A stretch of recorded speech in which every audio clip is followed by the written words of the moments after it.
we start November, the air is cold, and here at our house, we just lit the first fire of the season, and it's just a wonderful time of year. But it may not, because it's so cold outside, seem like the right time of year to be eating fresh citrus fruit. But if you wanted to stave off scurvy, they were essential in the Renaissance, which is why this week we're asking, did Shakespeare eat oranges in winter? November is when citrus season begins up in the northern hemisphere, especially Mediterranean oranges. Historically, England's first shipment of sweet oranges from Spain and Portugal would arrive in England in late fall and early winter, when fresh produce was starting to be very scarce. The first oranges that England imported in the 1500s weren't those sweet ones that we think about today that you peel and slice up and just chomp down on. They were actually Seville oranges from Seville, Spain, and they were very bitter, very sharp tasting, and they were mainly used for things like marmalade, medicine, or if you were going to perfume a banquet hall, if you've seen a pomander with the cloves stuck in it, you could use it for that. Shakespeare puns on this particular type of orange when he has Beatrice use oranges as an insult. She calls someone as civil as an orange. This comes up in Act 2 of Much Ado About Nothing. And this pun on the word Seville, like the city in Spain, and civil, like someone who knows how to behave, the metaphor here is that if someone is like a Seville orange, then they are a bitter person. Shakespeare talks about oranges again in Much Ado About Nothing when Claudio warns, "Give not this rotten orange to your friend." Now, he's insulting Hero in this line by saying that she looks perfect on the outside, but is actually rotten on the inside. But the use of oranges in this play shows that Shakespeare was familiar with the fruit. To find out more about what kinds of oranges Shakespeare would have known about, I sat down with Dorian Fuller, an archaeobotanist that specializes in the history of plants, including oranges. Dorian is a professor of archaeobotany at University College London, and here's what he had to say. When we're reading Shakespeare's plays and he's mentioning some of these terms, I've read that 16th century references to the sour oranges that you're talking about were later determined by historians to be describing lemons, but you're making a distinction between these things. Was there a distinction for Shakespeare made between the different types of citrus like pomelo, oranges, limes, and lemons? Or would Shakespeare have been describing, any one of these things and possibly all of these things with references to citrus in general? Yeah. I think he would have that he and his contemporaries would have known multiple kinds of citrus fruits and would have made distinctions between them.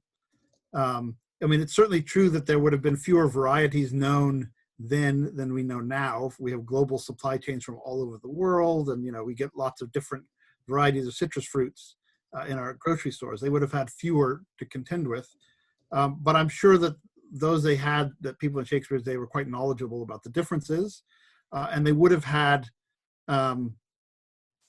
sour oranges, or what we often refer to today as Seville oranges or bitter oranges, which are not all that often used today because they are quite sour. They're more likely to be used in cooking than common consumption. And so I think that's probably what he would have been referring to. They would have had citrons. These are these large wrinkly fruits, which today are not particularly common. They're common in parts of China and parts of Greece and Israel, but they're not particularly common fruits anymore.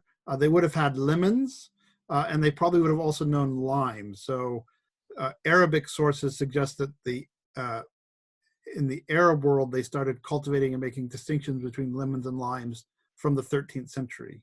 While Seville oranges were making their way into marmalade and medicine for Shakespeare's lifetime, another type of orange, known as the sweet orange, also arrived in Shakespeare's lifetime, but only just barely. The sweet orange arrived in England in the 1600s. I found sources that put that around 1607 as being when they were first in England. But despite being present, they were relatively rare. They were introduced from Asia by the Portuguese via a trade route that went around Africa. It was called the Carreira da India sea route. I'm sorry for butchering my Portuguese there. But the sweet oranges were very expensive. They were only imported in small quantities, and if they were being kept in England as plants, they would have been kept in what's known as an orangery, which was a heated glass house, almost like a greenhouse, but specifically for oranges. And these were only kept by nobility. Elite households like Whitehall Palace or the Earl of Northumberland's estate would have had these, but that was about it. The average person had was not keeping these. And Shakespeare, who was both writing for and appearing at the royal court and in front of high-ranking officials, he would have known what a sweet orange was, but it definitely wasn't something that most people had on their tables. Sweet oranges, the kind that we peel and eat, they don't become widely available in England until over 40 years after Shakespeare has died. So Shakespeare was living in this crossover moment when the old citrus was the Seville orange, which is old and bitter, and there's this new orange that's coming, but it's still exotic. And that's why in Shakespeare's plays, when he talks about oranges or uses this word as a metaphor, he's not listing it as a treat or something sweet to be enjoyed, but instead it almost always gets used as a judgment on somebody's character. Later, after Shakespeare's death and on into the restorations, we're talking about the 1660s at this point, sweet oranges would see an uptick in popularity. And ironically, at that point, they go on to be popular in the theater. People go on to eat them almost like popcorn. They're theater snacks that you would buy in places like the Globe. But for Shakespeare, they were either bitter embellishments for a fancy dessert or this exotic upper-class luxury item that most people didn't do.